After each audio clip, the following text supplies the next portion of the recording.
കൊച്ചി വാർത്താ ചാനലിലേക്ക് സ്വാഗതം. ഈ ലോക്സഭാ തിരഞ്ഞെടുപ്പിലെ 6 ഘട്ടങ്ങൾ പിന്നിട്ടിരിക്കുകയാണ്. ശേഷിക്കുന്ന ഒരു ഘട്ടത്തിന് ശേഷം ജൂൺ 4-ന് ജനവിധി അറിയാം. അതിനിടെ ചില മണ്ഡലങ്ങൾക്ക് വേണ്ടി പരസ്പരം കോൺഗ്രസും BJPയും കൊമ്പുകോർക്കുന്നതും ഈ തിരഞ്ഞെടുപ്പ് വേളയിൽ പതിവായിരുന്നു. അത്തരത്തിൽ 2 മണ്ഡലങ്ങളാണ് ഈ ലോക്സഭാ തിരഞ്ഞെടുപ്പിൽ ഏറെ ശ്രദ്ധ നേടുന്നത്. അതിലൊന്നാണ് അമേഠി. തുടർച്ചയായി രാഹുൽ ഗാന്ധി MP ആയിരുന്ന മണ്ഡലമായിരുന്നു അമേഠി.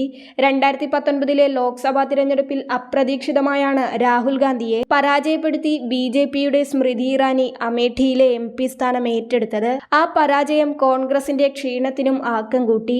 അമേഠിക്ക് പുറമെ വയനാട്ടിലും രാഹുൽ മത്സരിച്ചതിനാൽ രാഹുൽ പാർലമെന്റിൽ MP ആയി തുടർന്നു. 2024-ലെ ലോക്സഭാ തെരഞ്ഞെടുപ്പ് എത്തി നിൽക്കുമ്പോൾ അമേഠിയിൽ വീണ്ടും മത്സരിക്കുന്നത് BJPക്ക് വേണ്ടി സ്മൃതി ഇറാനി തന്നെ. എന്നാൽ കോൺഗ്രസിന് വേണ്ടി ഇറക്കിയത് കോൺഗ്രസിന്റെ വിശ്വസ്തൻ കിഷോരിലാൽ ശർമ്മയെയും KL ശർമ്മയ്ക്ക് വേണ്ടി പ്രചാരണത്തിനിറങ്ങിയത് പ്രിയങ്ക ഗാന്ധിയും.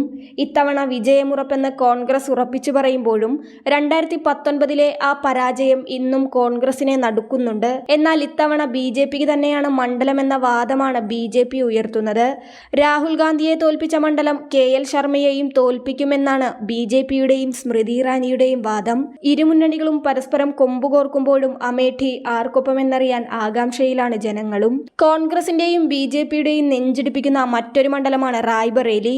കഴിഞ്ഞ ലോക്സഭാ തിരഞ്ഞെടുപ്പിൽ UPയിലെ എല്ലാ മണ്ഡലങ്ങളും BJPയുടെ കയ്യിലായപ്പോഴും കോൺഗ്രസിനെ കൈവിടാതെ സോണിയാഗാന്ധിയെ ജയിപ്പിച്ച മണ്ഡലമാണ് റായ്ബറേലി. ഇത്തവണ റായ്ബറേലിയിൽ കോൺഗ്രസ് ഇറക്കിയിരിക്കുന്നത് രാഹുൽ ഗാന്ധിയെയാണ്. BJP ഇറക്കിയിരിക്കുന്നത് ദിനേശ് പ്രതാപ് സിംഗിനെയും. മണ്ഡലം കോൺഗ്രസിനെ കൈവിടില്ല എന്ന് ഉറച്ചു വിശ്വസിക്കുമ്പോഴും അമേഠിയിലെ രാഹുലിന്റെ തോൽവിയുടെ ആഘാതം ഇപ്പോഴും കോൺഗ്രസിൽ നിന്ന് വിട്ടുമാറിയിട്ടില്ല. അതുകൊണ്ട് തന്നെ പ്രചാരണവും വളരെ ശക്തമായാണ് കോൺഗ്രസ് കൊണ്ടുപോയത്. വയനാട്ടിലെ തിരഞ്ഞെടുപ്പിന് ശേഷമാണ് റായ്ബറേലിയിൽ രാഹുലിനെ സ്ഥാനാർത്ഥിയായി പ്രഖ്യാപിച്ചത്.